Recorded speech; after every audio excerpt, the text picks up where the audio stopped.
Hello, class. We're about to start section 4.2 today.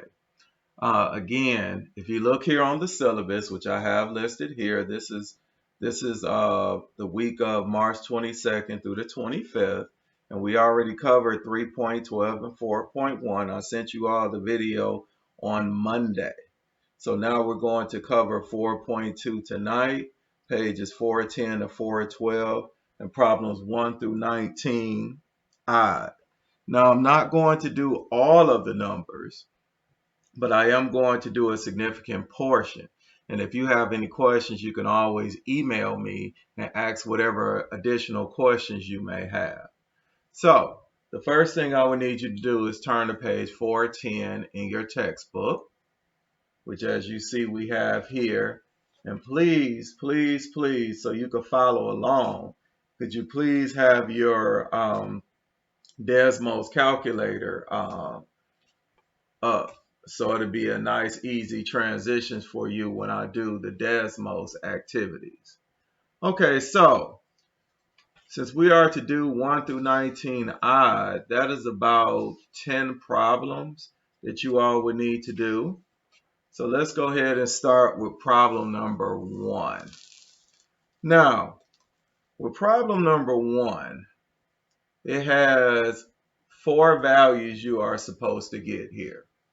It says, for examples 1 through 8, determine the following characteristics of each quadratic function. A, the direction in which the graph opens. B, the axis of symmetry. C, the turning point vertex, determining whether it is a maximum or minimum. And then D, the y-intercept. So with this being noted, we have to go back to start off with A because we need some general terms here. So with A, the first thing we need to do is go back to page 397 to find the direction in which the graph opens. Some general rules. So let's go to page 397. And on page 397 in this blue box, we did cover this in 4.1. It says the graph of a quadratic function defined by f of x equals ax squared plus bx plus c is called a parabola. If a is greater than 0, the parabola opens upward. Let me make this a little bit easier for us to view here. Okay, if a is less than 0, the parabola opens downward. So let's take a little bit of this information. So we know if a is greater than 0, it opens upward. If a is less than 0, it opens downward. And of course, we're talking about the parabola. All right, now, to determine what a is, of course, we need the formula. The formula is f of x is equal to ax squared plus bx plus c. So we know a is the value in front of your variable squared. Now, when we say a is greater than 0 and it opens upward, that means that a is equal to a positive number.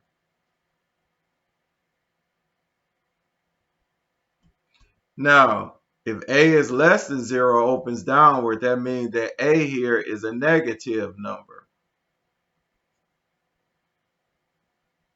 That's just to keep it in perspective.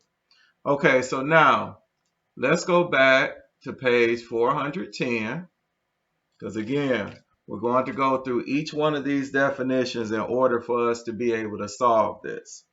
Now we go here to B, the axis of symmetry. Now, that is a term that's reserved for this section here, which is 4.2. Now, the axis of symmetry is actually not that bad to get. It sounds a lot more difficult than what it is, but we will go through that.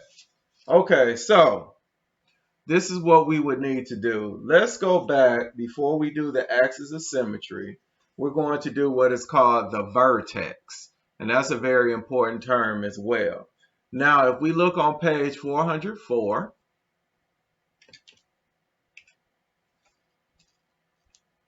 we had a definition of a vertex. Now, if you notice here, it's using the same exact formula that we have here. the f of x equals ax squared plus bx plus c. So what they're telling us to do is to take this formula and do some substitution in here in order to get the vertex. And the vertex is an ordered pair. Now it tells us the vertex is the turning point of a parabola. When they say turning point, all that means is if it's increasing, once you get to the vertex, it's going to start decreasing right after the vertex. If it's decreasing, as soon as you get to the vertex, right past the vertex is going to start increasing. The vertex is that stopping point where it does not increase or does not decrease. That is the stopping point. So now we look here at this formula. All right, now with this formula here, now this is the vertex. And then we could put here, this is, we could just say parabola. We could just say this. You could write this on your paper because I didn't leave myself enough room, but you could just put down the opening. Well, I could put it down here. Opening of parabola. So this would tell us the opening of the parabola, and this would tell us the vertex. Now the vertex is an ordered pair. We know our ordered pair is an x and y value. But they tell us here using the same formula, this f of x is equal to ax squared plus bx plus c. To find our vertex, we would take the opposite of value b over 2a, comma, f of negative b over 2a. And that would give us our vertex and our x and y point. So your vertex is either going to be the highest point or it's going to be the lowest point, depending on how the graph opens up. So if we say this, the vertex of a graph opening upward is the maximum point. Oh, I'm sorry, not maximum point. I'm sorry. It's the minimum point when it's opening upward. The vertex of a graph opening downward is the maximum point.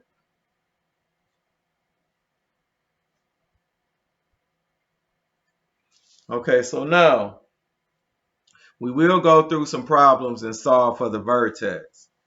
Now, just to expedite time, when we do the axis of symmetry,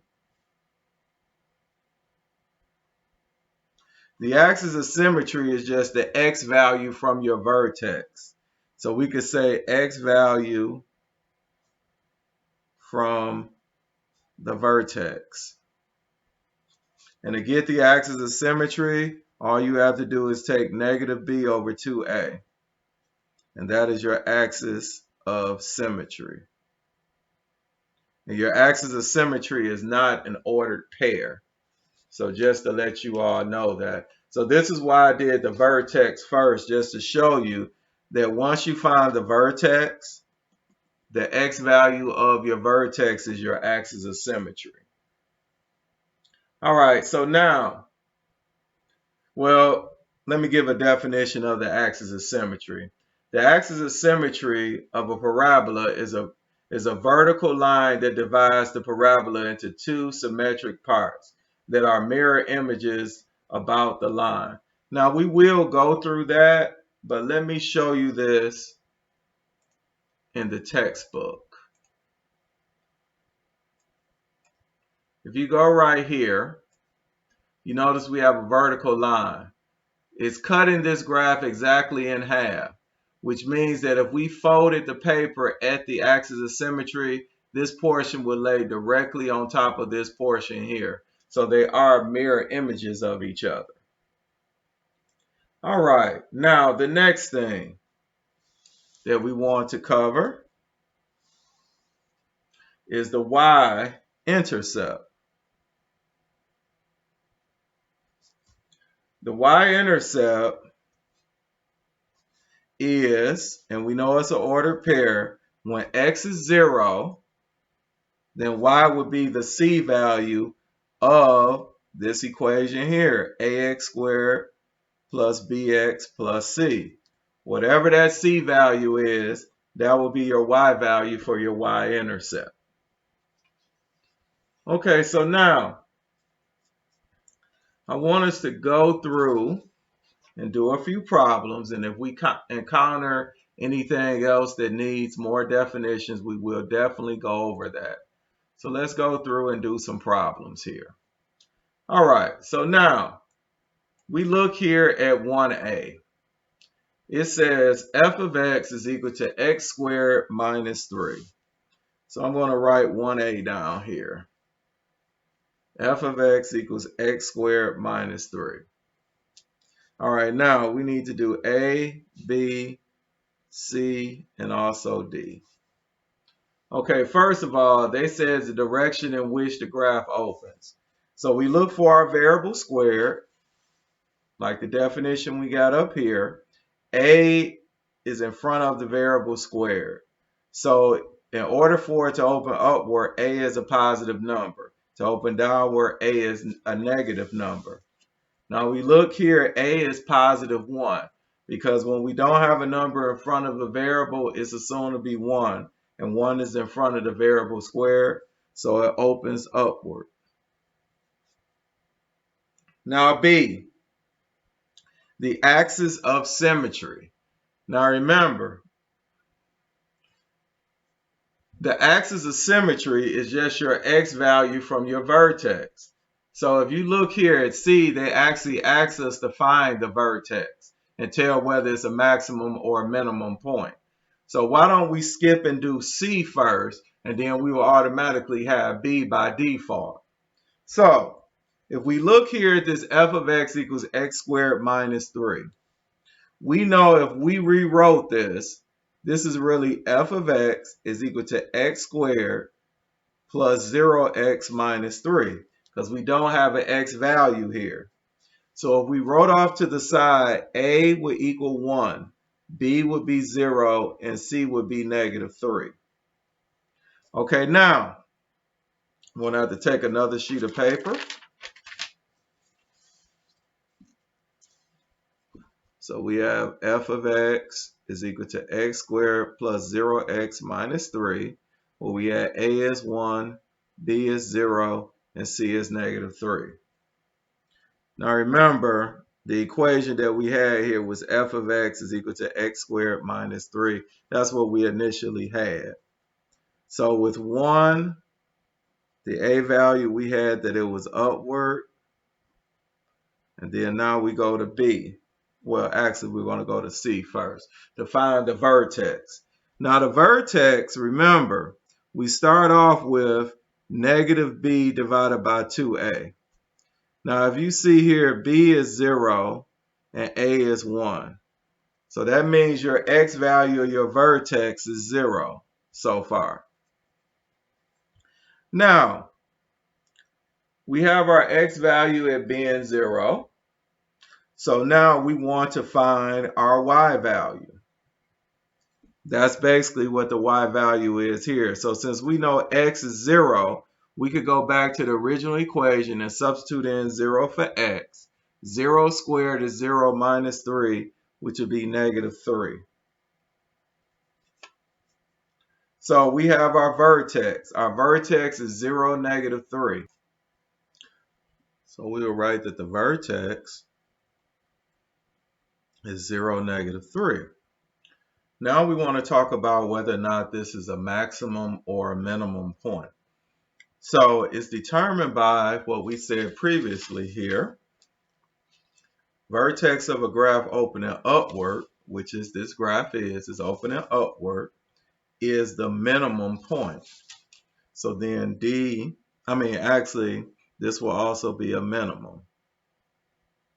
So the vertex will be 0, negative 3, and it will be at a minimum point. Okay, so now, since we took care of C, B is going to be easy because remember the axis of symmetry is just the x value of the vertex. So we will put down x equals 0. That would be our axis of symmetry. Now we come here to D. D is the y-intercept. Now one thing I have to warn you about. This vertex just so happened to be the y-intercept, but it doesn't happen that way all of the time. So the y-intercept would be 0, -3, or we could look back at the original equation, it'd be 0, and then this constant term here, -3. All right, now, I think I want to skip to problem number 7. All right, so we go down to problem 7. It has the same exact directions, but here is the formula. Now, I like to do this on my own, write out what A, B, and C are equal to, because we would end up needing them. So A is 2, B is -1, and C is -3. Now, again, A, we want to tell whether this parabola is going upward or downward. We notice that our A is positive, so that means it's going upward. Now we go here to B. Well, actually, we're going to skip B and go to C. We're going to find the vertex and also whether it's a minimum or a maximum point. So remember the vertex, we know that ordered pair would be -b over 2a and then f of -b over 2a, or our y value. So we have our vertex. We're going to start off with this here. It'll be the opposite of -1 all over 2 times 2. So this here would be 1/4. So our x value of our vertex, and I'm going to put this down here. Our x value of our vertex would be 1/4. Now before we do our y value, we can technically go back up to the axis of symmetry and put x equals 1/4 just to take care of B. Now that we have our x value, we need our y value. So all we have to do is put in 1/4 for x here. And this is what we could do. We could use our Desmos calculator. All right, so we could take 2. Matter of fact, we could just type in the formula 2x. Well, no, let's not do that. Let's just type in, it'll be 2 times parenthesis 1/4. And we know that's to the second. Oh, got to back it up. We'll close that parenthesis, and we would take that parenthesis to the second power. Then we would have minus 1/4. And then finally, we would have that -3.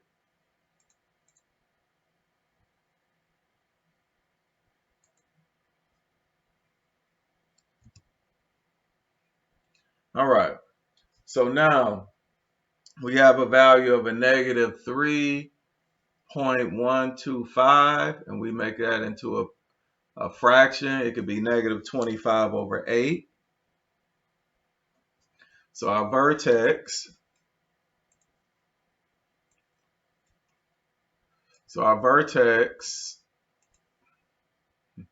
these technical difficulties, our vertex would be 1/4 and a -25 over 8. And since we know that our graph opens upward, we know that this is a minimum value. Okay, so now we do D. D asks us for the y-intercept. Now remember, we look at what our C value is, and it'll be 0, -3. So that will be our y-intercept. All right. So now you could try problems 3 and 5 on your own. So now we're going to scroll down here to problem number, I'll do problem number 9. All right. Just like problems 1 and 7, with problem number 9, we have multiple values we have to deal with here. Okay, for A, it says the coordinates of the x-intercepts for each function, if they exist. B, the domain and range for each function. C, the horizontal interval over which each function is increasing. And then D, the horizontal interval over which each function is decreasing. Okay, so it basically goes like this. The first thing we want to do is to find the coordinates of the x-intercept. Now, personally, I think there's a couple ways we could do this, but I think using the Desmos calculator would actually be the easiest way to do it. So we could type in negative x squared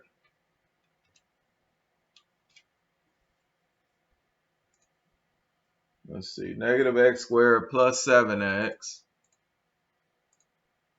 minus 6. Now, we could look right here at our graph, and we could see where the points hit the x-axis. So these would be our solution. So for A, we would have, let me see, 9A. We would have our ordered pair as 1, 0, and then also 6, 0. Because we know the x-intercept is when y is equal to 0, which is shown here. Now, again, another way you could do this is you could set this equation equal to 0 and do it by hand. But I would suggest that you use the Desmos calculator to be a lot faster and easier for you. Okay, now B. B asks us for the domain and range of each function. Now, let me expand this here. Now, as in previous lessons, we know that the domain is the x values. Now, if you look here, as far as this graph is concerned, there's no restriction on the x value. So the domain would be all real numbers.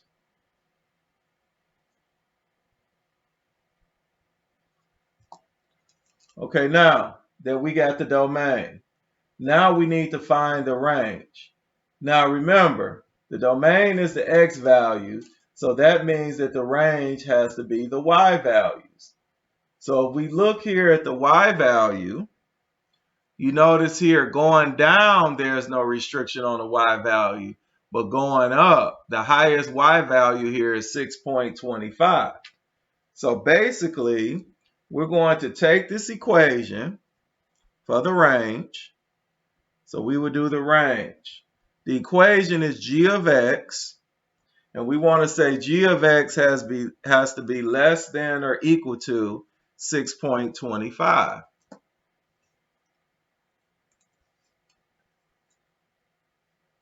So we'll take g of x, and it has to be less than or equal to 6.25 according to our graph, because that is the highest point of the y value.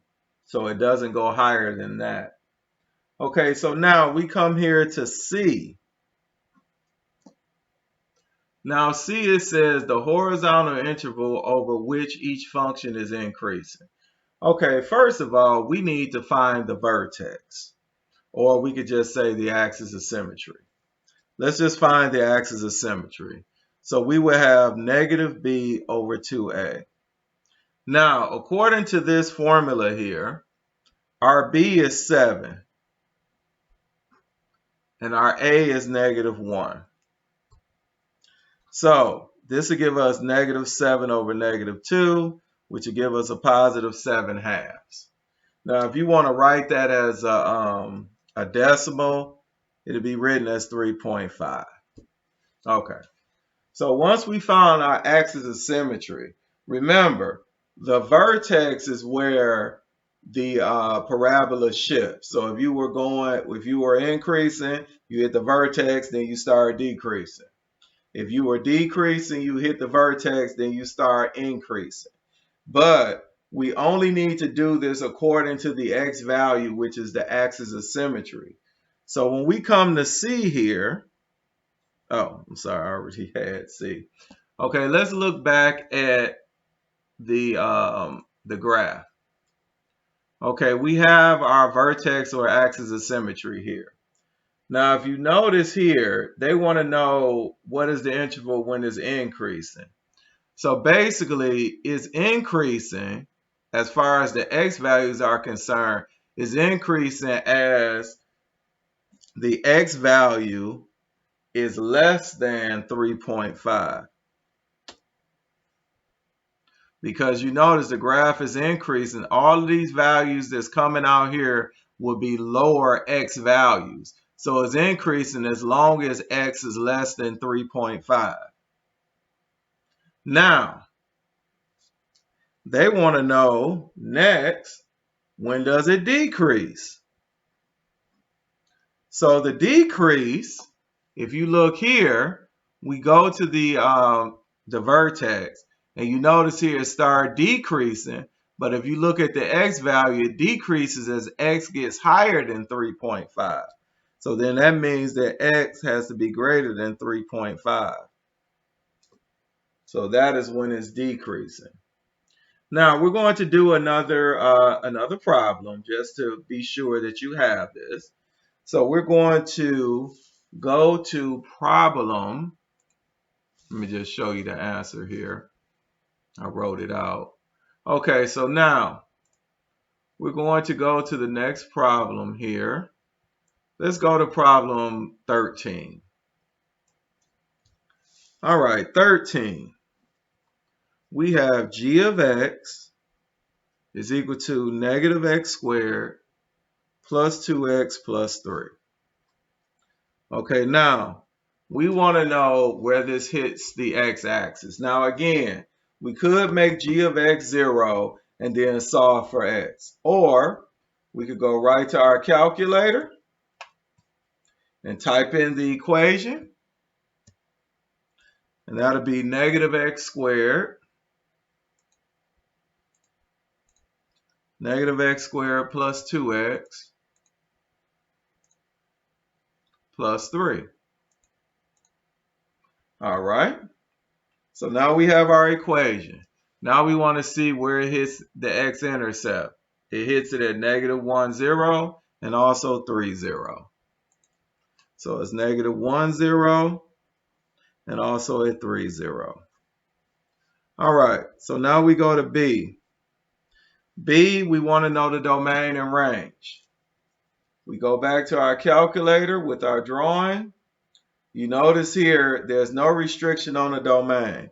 So we know our domain will be all real numbers. Now we have to do our range. Now if we look here at our range, which is our y value, this vertex here is our highest value. So the highest y value is 4.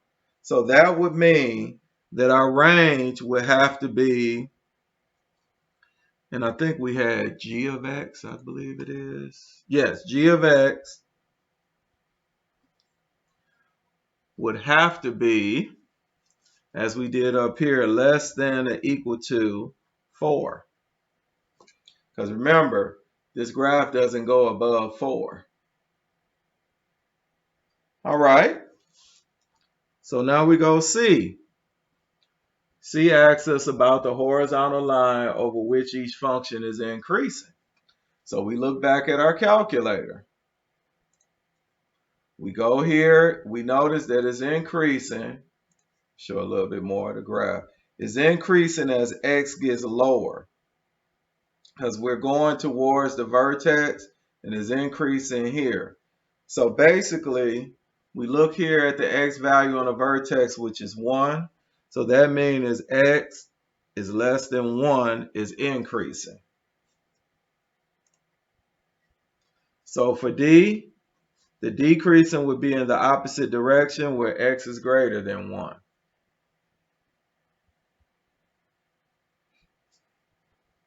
All right. Now, we're going to try problem 15. with the same directions. So we have y is equal to negative 5x squared plus 6x minus 1. So let's list our A, B, and C here. A is negative 5, B is 6, and C is negative 1. Okay, so now we look here at A. We want to look at the values that will hit the x-axis. So we'll go to our calculator. And we have negative 5x squared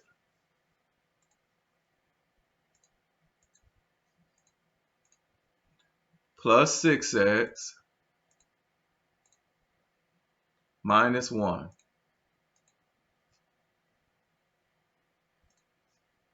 All right. So we look here. We look at the vertex here, which is 0.6. So you notice here that for A, well, actually, we're looking where it hits the x, where it hits x, where x is 0. Let's see. Well, I'm sorry, well, y is 0. Actually, let me expand this out a little more. Yeah. Okay, now that it's expanded out, we can easily see it. This is the x-intercept here. It hits in 2 places. So we will have 0.2, 0, and 1, 0. All right, so that's the x-intercept. Now we look here at the domain and range. If you notice, the domain here is still all real numbers. There's no restrictions on the x values. Now our range. Now, again, this is the highest that y goes to, which is 0.8. So our range is g of x, well, actually we have y. We have y is less than or equal to 0.8. That's our range. Now, we go on to C. It says C here. Again, we're trying to find that horizontal line, which we know is the x value of your vertex. So, we need to find, which we already have. So, let me pull it back up. The x value of the vertex is 0.6. So, everything is going to revolve around the 0.6 for C and D. Now, we know that we have to look at this graph. Now, remember, this is the turning point.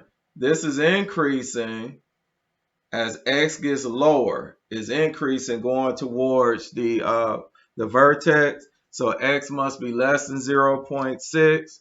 And then as x increases, that means that it's the graph is actually going downward. So that means x must be greater than 0.6. And so that's the graph decreasing. So that is basically it. C is x is less than 0.6. D is x is greater than 0.6. Now, okay, we're going to work on problem 17, and that will be our last problem of the day. Again, in your homework, you're supposed to go up to problem 19. So I want you to try the problems that we did not cover today.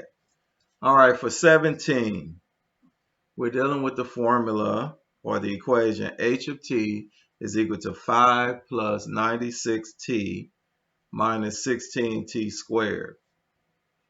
Now, what I would suggest that we do, let's just write this in a proper order. It'll be negative 16t squared plus 96t plus 5. So we have our ax squared plus bx plus c, but in this case, we'll be dealing with t.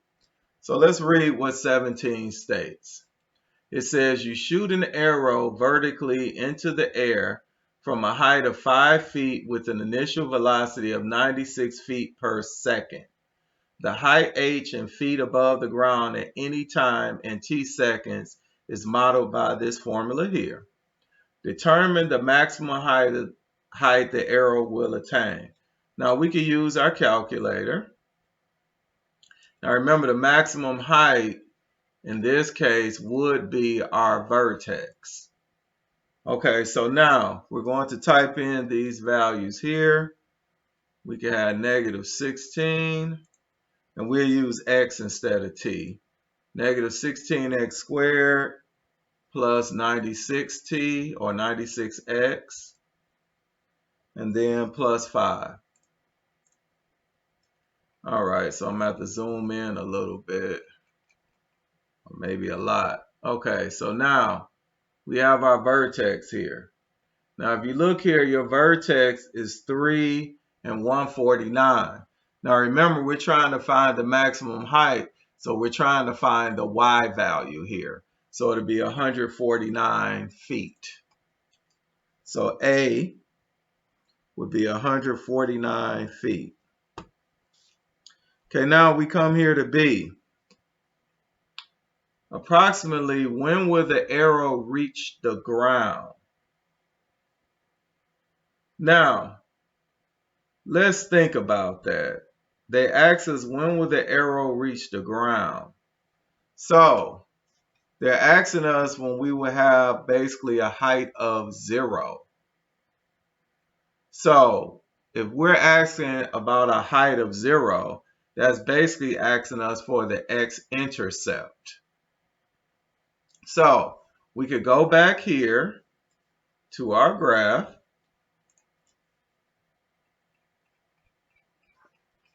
And if we look here, we have two x-intercepts.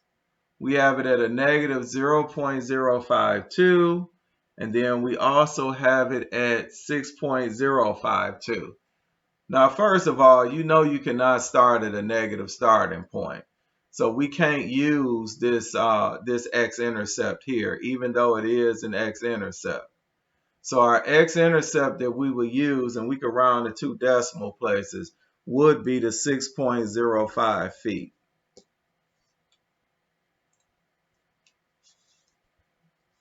Okay, now we go here to C. What is the significance of the vertical intercept? Now, the vertical intercept, well, the vertical intercept is technically the y-intercept. So basically what we would do here is just say that it indicates the height of the arrow when it is shot.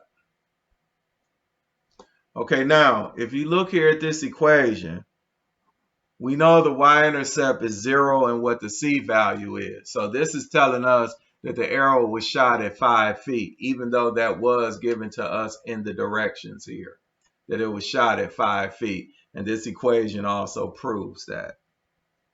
Okay, now we go to D. D states, what are the practical domain and practical range in this situation? Now, when they say practical, they're basically saying as far as real life situation. Just like when we were doing the x-intercepts and we had a negative value for x. We know we cannot have a negative value for x because you cannot start at a negative point when you're shooting an arrow like that.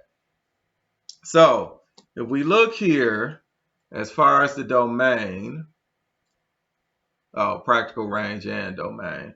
Okay, let's go here to the graph here. Now, of course, when you look at this graph here, we would say that it goes on forever. But as far as being practical, we know that basically once it hits 0 here, we're not going to go past that value. So, our practical domain, and this is time-wise, it'll go from 0 seconds all the way up to 6.05 seconds. Now, this is for our domain. We'll start at 0, and end at 6.05 because we started at the 0 for the time and then we end at 6.05 seconds when it hits the ground. So basically, we would have x here in the center, and we would say x would have to be greater than or equal to 0, and then x would have to be less than or equal to 6.05 seconds. Okay, now this is the domain. I'm going to abbreviate and put a capital D and a colon there. Okay, now the range. Now the practical range. Now first of all, we know our y value can't be negative. So we know our y value cannot include anything that's down here. Okay, so now if you look here, our y value, when we start at 0 seconds, we would start at a 0 point because the arrow hasn't been shot yet. So it will go all the way up to the vertex here, which would be 149. Because when you shoot it, it's going to go as high as 149 and then come back down to 0. So for the range, it still would be 0 feet. And x has to be greater than or equal to that. Well, actually, I should say h of x, because we're talking about the y value. So we had h of x. So 0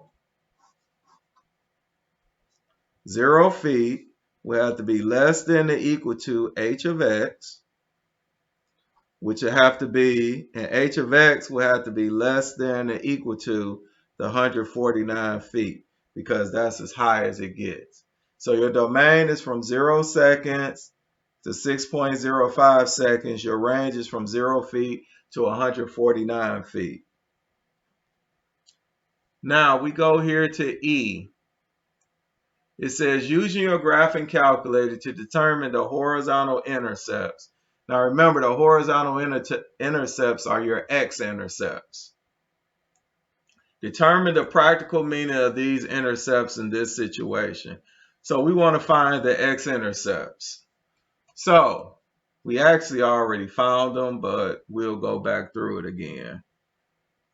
Okay. So the x-intercepts.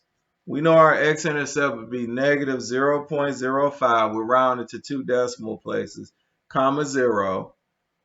And then our other x-intercept would be 6.05, comma 0.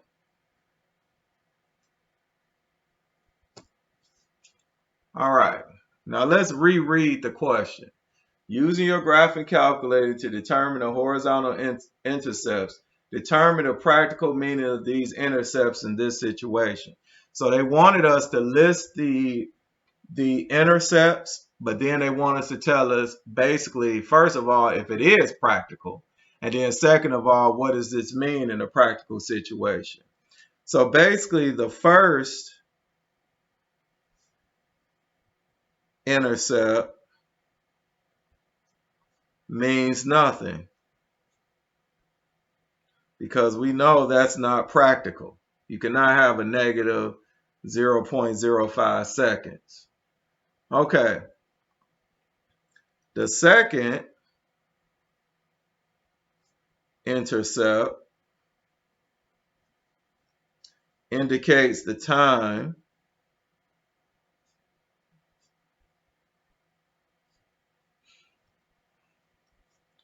in seconds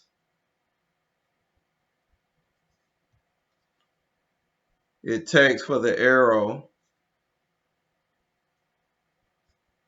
to hit the ground.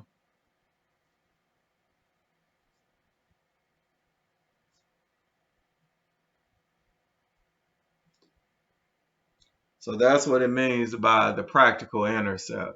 The first one's not practical because again, you cannot have a negative 0.05 seconds.